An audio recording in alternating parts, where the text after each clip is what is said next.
My wife pointed me to the door in our toxic marriage, so I called the movers, packed her things, and took her ultimatum literally to reclaim my home. Just delivered the ultimate checkmate. What she did not know was that I'd been waiting for exactly those words for months. See, when someone shows you the door, sometimes the best response is to show them exactly who is going to be walking through it. Let me back up and explain how we got to this point. 3 years of marriage had turned into 3 years of daily verbal warfare. Every single conversation became a battlefield, where she wielded manipulation like a master swordsman, twisting every word I said into something sinister. The woman I married had morphed into this bipolar tornado who could go from zero to nuclear meltdown faster than I could say good morning. That particular Tuesday started like every other day in our house. I was downstairs, having my coffee, scrolling through my phone when she came charging down the stairs already in full attack mode. No good morning. No acknowledgement that I existed as a human being. Just pure, unfiltered hostility from the moment her feet hit the kitchen floor. "You left dishes in the sink again," she snapped, slamming cabinet doors for dramatic effect. Here is the thing, though. I had washed every dish the night before. The only thing in that sink was the coffee mug I was currently drinking from. "That is just my coffee mug," I said calmly, not even looking up from my phone. "Do not give me that attitude," she fired back, already escalating. "You think you can just make messes and I will clean up after you like some kind of maid?" This was her specialty. Take a non-issue, blow it completely out of proportion, then make me the villain in her twisted narrative.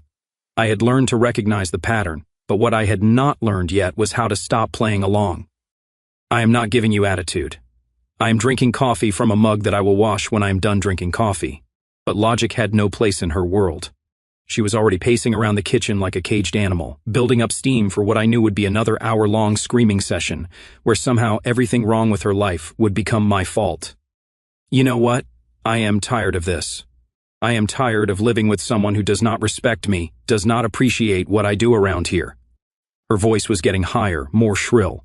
"Maybe we should just end this whole thing if you are not satisfied." And there it was.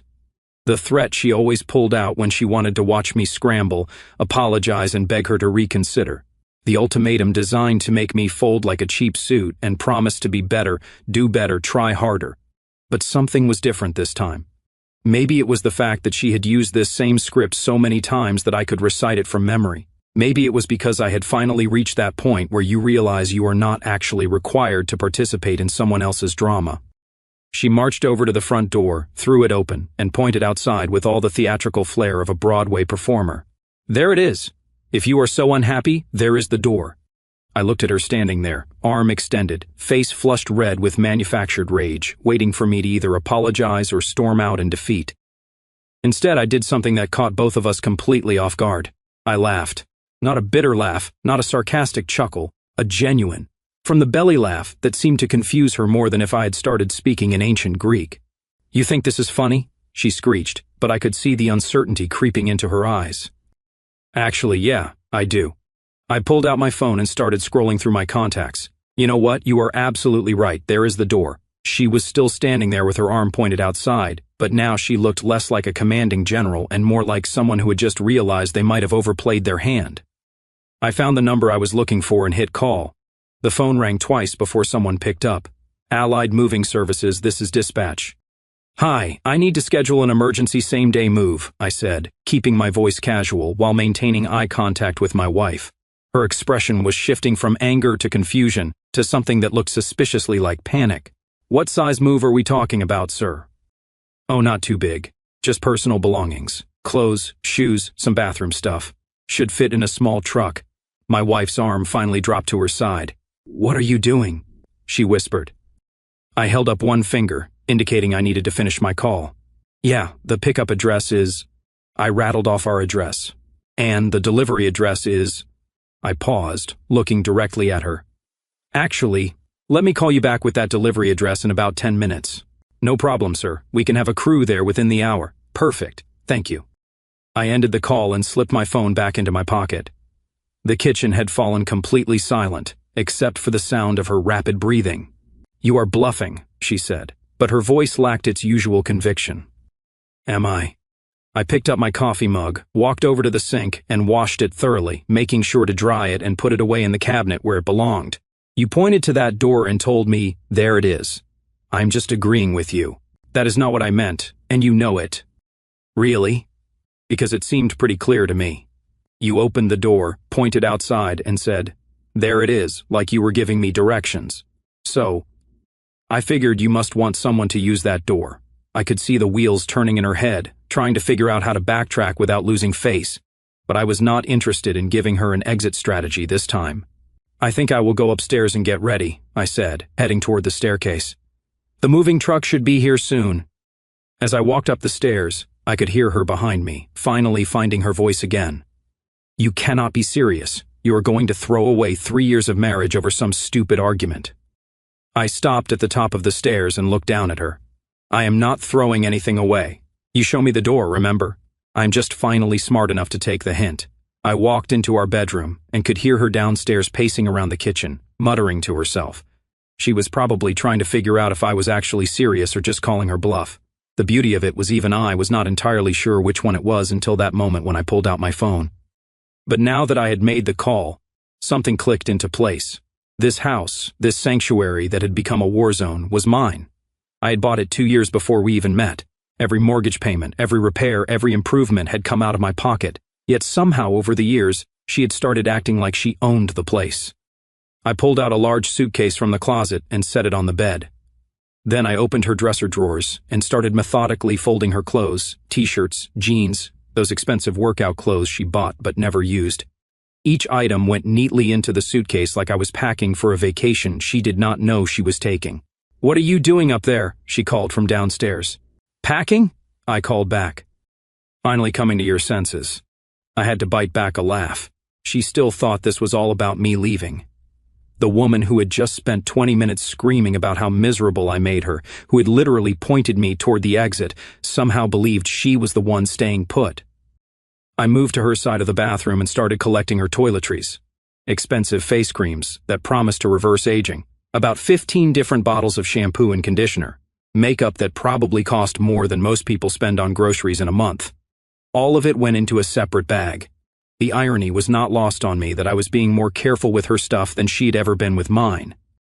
I found shirts of mine in her dirty laundry pile, jewelry of mine mixed in with hers, books of mine that she had borrowed and never returned, 3 years of gradually claiming territory in a house that was never hers to claim. I could hear her getting more agitated downstairs. Cabinet doors were slamming again, and she was talking to herself louder now, working herself up into another frenzy.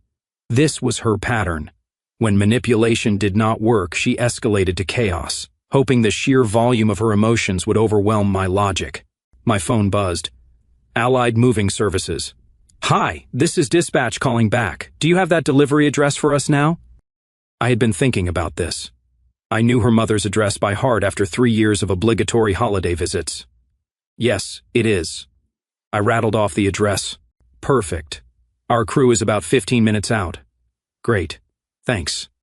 As I hung up, I realized she had gone quiet downstairs. That was never a good sign. Silence meant she was plotting her next move, figuring out how to regain control of the situation. I grabbed another suitcase and continued packing.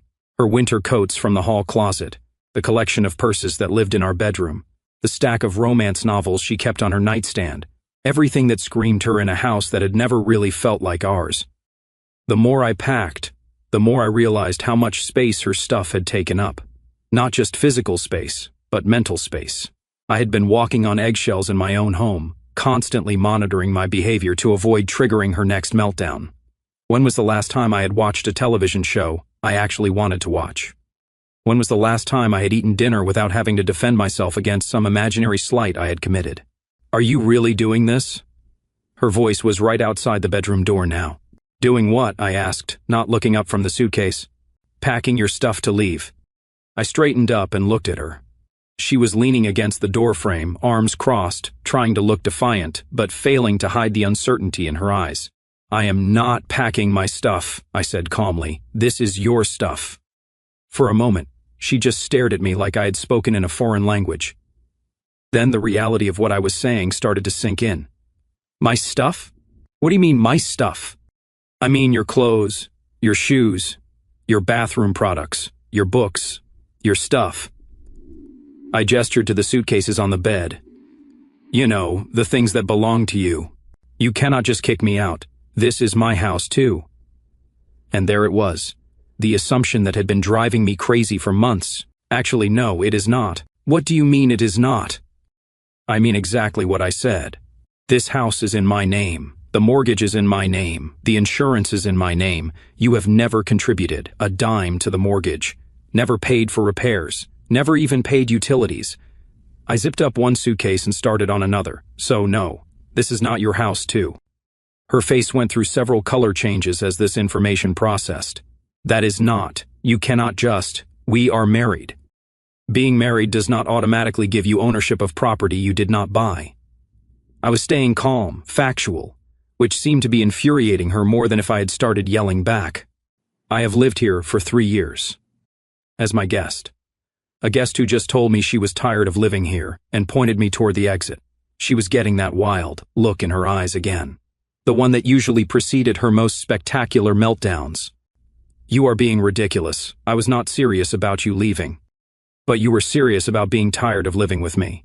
You were serious about wanting to end this whole thing. You were serious about pointing to that door. I closed the second suitcase. I am just taking you seriously. This is insane. You cannot do this. Sure, I can. It is my house, remember? She stormed back downstairs and I could hear her starting up another rant, but I was not listening to the words anymore. I was listening to the sound of freedom approaching in the form of a moving truck that would be here any minute. I carried the first suitcase downstairs and set it by the front door, the same door she had pointed to less than an hour ago. The same door she had insisted was there for me to use. She saw the suitcase and her voice reached a pitch that probably bothered dogs 3 houses away. You cannot be serious right now. Deadly serious, I said, heading back upstairs for the second suitcase. That is when I heard the sound that made everything perfect. The deep honk of an air horn from a large truck pulling up outside our house. The timing was absolutely perfect. Like the universe had been waiting for exactly this moment to deliver the punchline to the joke my wife had been telling herself for 3 years. She heard the truck horn too, and her head snapped toward the front window. Through the glass, you could see the big white Allied moving truck backing into our driveway, complete with 2 guys in matching uniforms getting out to assess the job. No, she said, her voice dropping to almost a whisper. No, no, no, you did not actually call movers. I walked back downstairs carrying the second suitcase and she was standing there frozen, staring out the window like she was watching an alien spacecraft land in our front yard. Oh, but I did. I set the suitcase down next to the first one. Remember? You told me there was the door. I figured you wanted someone to use it. She whirled around to face me and I could see the exact moment when the full reality of the situation hit her. Her face went from confused to panicked to absolutely furious in about 2 seconds flat. You cannot do this to me. I'm not doing anything to you. I am doing something for me. I walked over to the window as one of the movers knocked on the front door. Looks like they are ready to work. I opened the door before she could stop me. 2 guys, both built like they spent their lives moving heavy furniture, stood on my doorstep with clipboards and an attitude that said they had seen every kind of domestic drama imaginable. You the gentleman who called about the same-day move? The taller one asked. That is me. I gestured toward the suitcases. This is everything that needs to go. Behind me, my wife had found her voice again. This is kidnapping. This is illegal. You cannot force someone to move. The mover looked past me at her, then back at me with raised eyebrows. Sir, we cannot remove anyone from a residence against their will. Oh, she is not being removed against her will, I said calmly. She is the one who told me she was tired of living here. She's the one who said, maybe we should end this whole thing. And she is the one who... I turned to look at her with a smile that probably looked way too satisfied. What did you say again about the door? She was standing there with her mouth opening and closing like a fish out of water. The mover was looking between us, like he was watching a tennis match. She pointed to that door and said, there it is, I explained to the confused mover. So I'm helping her use it. That is when she completely lost it. Not the controlled manipulation rage she usually deployed, but genuine unhinged panic. I did not mean it like that, and you know it, she screamed. You are twisting my words. Am I? Because you seemed pretty clear. You opened the door, pointed outside, and said, there it is, like you were giving someone directions to leave. The second mover, who had been silently watching this domestic theater unfold, finally spoke up. Look, folks, we just move stuff. We do not get involved in family disputes. There is no dispute, I said, grabbing one of the suitcases.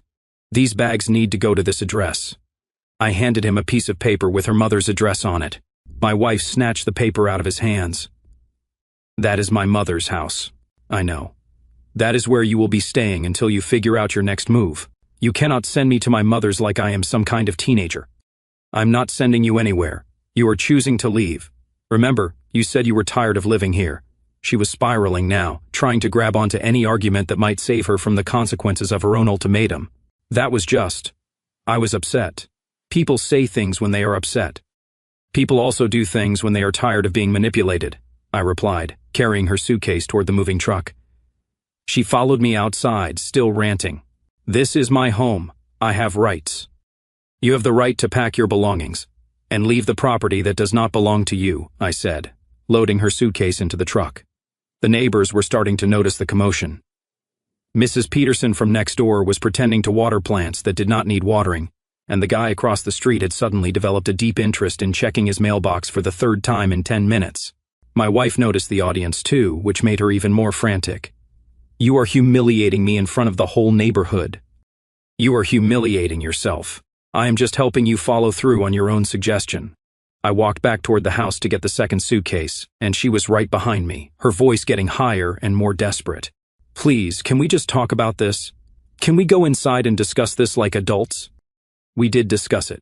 You discussed it very thoroughly. You told me you were tired of living with me, that maybe we should end this whole thing. And then you showed me the door. I picked up the second suitcase. I'm just being a good listener. The taller mover was standing by his truck, trying not to look like he was enjoying the show. Is this it, sir? Just the 2 bags. That is it, I confirmed, handing over the second suitcase. Wait. My wife rushed toward the truck like she was trying to stop a departing train. You cannot just put my life in 2 suitcases. I was very thorough. I packed everything that belonged to you. What about my kitchen stuff, my decorations, the furniture we bought together? What furniture did we buy together? I asked, genuinely curious.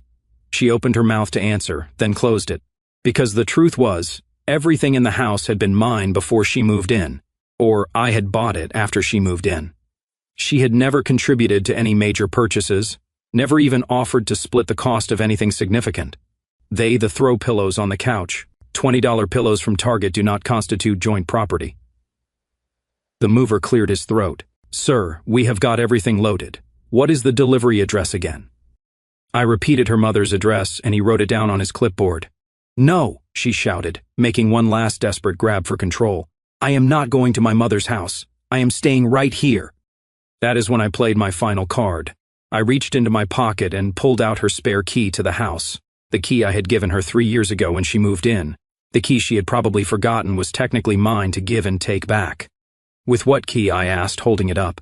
Her eyes locked onto that key like it was a lifeline on a sinking ship. You cannot take my key. It is not your key. It is my key that I let you use. She lunged for it, but I was ready. I stepped back and tossed the key to the taller mover. Would you mind holding on to this for a second? He caught it with a grin. No problem, boss. The word divorce stopped her cold. I watched her face go completely white as the reality of the situation finally penetrated that thick skull of hers. We can see you this afternoon at 2 o'clock, the receptionist said through my phone speaker. Perfect. I will be there. I ended the call and slipped the phone back into my pocket. My wife was staring at me like I had just sprouted a second head.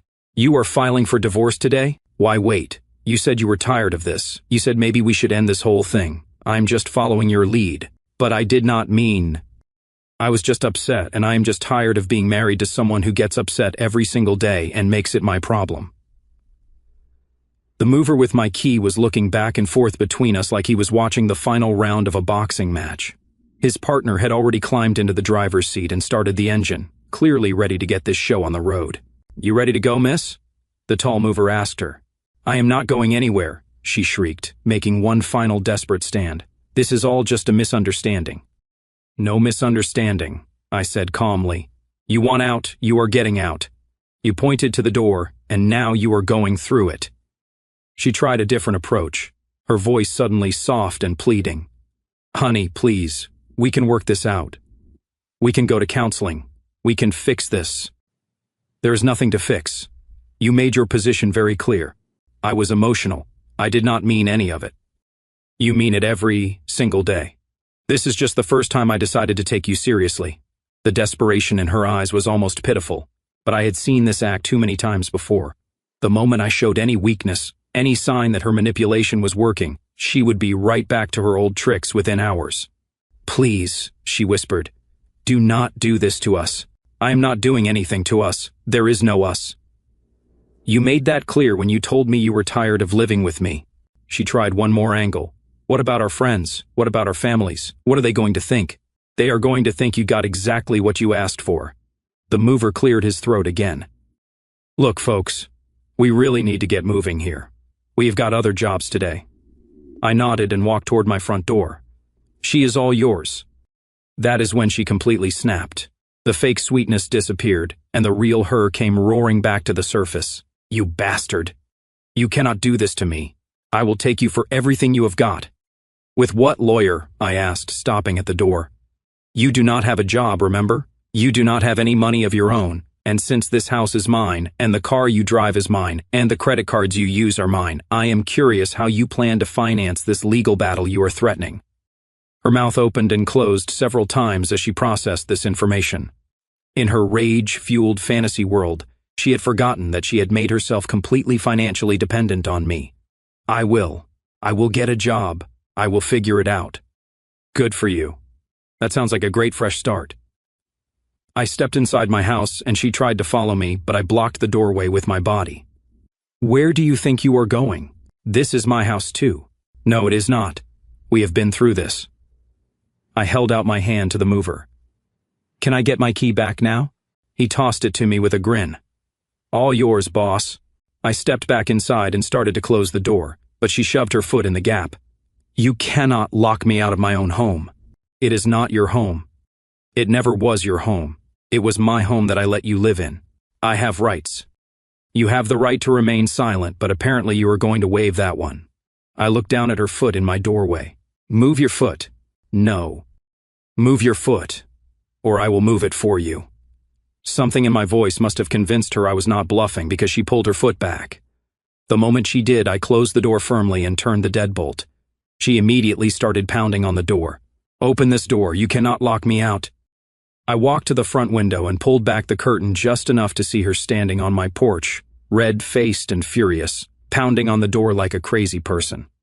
Madam, I heard the mover say, your ride is leaving in about 30 seconds, whether you are in it or not. She spun around to look at the truck, then back at the door, then at the truck again. I could see her trying to calculate her options and coming up with exactly 0. She pounded on the door one more time. This is not over. Do you hear me? This is not over. Actually, I called through the door. It is. I heard her storm down the front steps, muttering curses that would have made a sailor proud. The truck door slammed, and a few seconds later I heard the engine pull away from my driveway. For the first time in 3 years, my house was completely silent. No yelling, no drama, no one stomping around looking for something to be offended about. Just blessed, beautiful silence. I walked back to the window and watched the moving truck disappear around the corner, carrying my biggest mistake to her mother's house where she belonged. My phone buzzed with a text message. It was from her, of course. I am calling my lawyer. I texted back. Good luck with that. Make sure to mention that you pointed to the door first. 3 dots appeared, then disappeared, then appeared again. Finally, another message came through. I hate you. I typed back. I know. That is why you are in a moving truck instead of my living room. The dots appeared one more time, then stopped. No more messages came through. I looked around my house, my sanctuary that had been turned into a battlefield for 3 years, and realized something profound had just happened. I had won. Not by fighting, not by screaming, not by playing her manipulation games. I had won by simply taking her at her word and giving her exactly what she asked for. The first thing I noticed was how quiet my house actually was without her constant noise. No stomping around upstairs, no cabinet doors slamming, no muttering under her breath about imaginary problems I had supposedly created. Just pure, uninterrupted peace. I walked through each room like I was seeing it for the first time in years. The living room where I could now sit in my own chair without being interrogated about my day. The kitchen where I could make coffee without triggering a 20-minute lecture about dishes. The bedroom where I would not have to sleep next to someone who treated me like an enemy. My phone had been buzzing nonstop for the first hour, but I let it go to voicemail. Text after text from her, each one more desperate than the last. The messages started angry, then turned pleading, then cycled back to threats, then back to begging. Classic manipulation playbook. And I had seen every page of it before. Finally, I decided to read through the collection of messages she had sent. You cannot be serious about this. Please call me back. We need to talk. This is insane. And you are ruining our marriage over nothing. I am sorry. Okay, I did not mean what I said. You are being completely unreasonable. My mother is asking questions. What am I supposed to tell her? Answer your phone now. Fine, ignore me. See how that works out for you. I deleted every single message without responding. Then I blocked her number. At exactly 2 o'clock, I walked into Jenkins and Associates, wearing my best shirt and carrying a folder of documents I had spent the morning gathering. Marriage certificate, house deed, bank statements, car registration, everything that proved what belonged to me and what did not. The lawyer was a sharp-looking woman in her 50s, who had probably seen every variety of divorce drama imaginable. She listened while I explained the situation, occasionally nodding or making notes. So let me make sure I understand, she said. When I finished, she demanded you leave your own house. You called her bluff, and she is now claiming she did not mean it. That is the short version. Yeah. And the house is solely in your name. Bought it 2 years before we met. She has never made a payment, never contributed to repairs or improvements. Any joint bank accounts? She has a debit card on my account, but her name is not on anything. Children? No. Any significant assets she brought into the marriage? I thought about that for a minute. A 10-year-old Honda Civic that died 6 months after she moved in. She smiled. This should be fairly straightforward then. In this state, property owned before marriage generally stays with the original owner unless there is evidence of intent to share ownership. Did you ever add her name to the house deed? Never even considered it. Good. Any reason to think she might contest the divorce? She is already threatening to take me for everything I have got, but she does not have money for a lawyer. They usually find a way if they are determined enough, but based on what you have told me, she does not have much ground to stand on. I left the lawyer's office feeling better than I had in months, maybe years. The paperwork would be filed within the week, and barring any complications, I could be legally free within 60 days. When I got home, there was a car I did not recognize sitting in my driveway. My heart sank for a moment, thinking she had somehow managed to get back, but as I got closer, I saw it was her mother behind the wheel. Great. Round 2 was about to begin. I parked on the street and walked toward my front door, ignoring the older woman who was now getting out of her car with a determined look on her face. We need to talk, she called after me. I turned around. No, we really do not. You cannot just throw my daughter out on the street like garbage. I did not throw her out on the street. I had her professionally moved to your house. Big difference. She is devastated. She has been crying for hours. She should have thought about that before she pointed me toward the door. She did not mean it that way, and you know it. This was getting old fast. Actually, I do not know that. What I know is that she said she was tired of living with me, suggested we end our marriage, and then showed me the exit. I took her at her word. People say things when they are upset. And people do things when they are tired of being treated like garbage in their own home. Her mother crossed her arms, trying to look intimidating. It might have worked if I had not just spent 3 years dealing with someone who had learned all her manipulation techniques from this woman. She wants to come home. This is not her home. It never was. You are married. That makes it her home too. Being married to someone does not give you ownership of property you did not pay for. That is not how marriage works. Apparently, it is not how this marriage worked either, since we are getting divorced. That stopped her cold. Divorced? Filed the paperwork this afternoon. You cannot be serious. Everyone keeps saying that, but here we are. She stood there for a moment, probably trying to figure out a different angle of attack. What if she promises to change? What if she goes to counseling? What if she does not? What if this is just another manipulation to get back in so she can resume making my life miserable? You do not know that would happen. I know it has happened every other time she has apologized for her behavior. Marriage is about forgiveness. Marriage is also supposed to be about respect and partnership and not treating your spouse like an enemy you live with. I could see her getting frustrated that her usual guilt tactics were not working. Fine, but you cannot just keep her stuff hostage. What stuff? I packed everything that belonged to her and had it delivered to your house. What about her furniture, her dishes? What furniture? What dishes? She moved in with a suitcase and a dying car.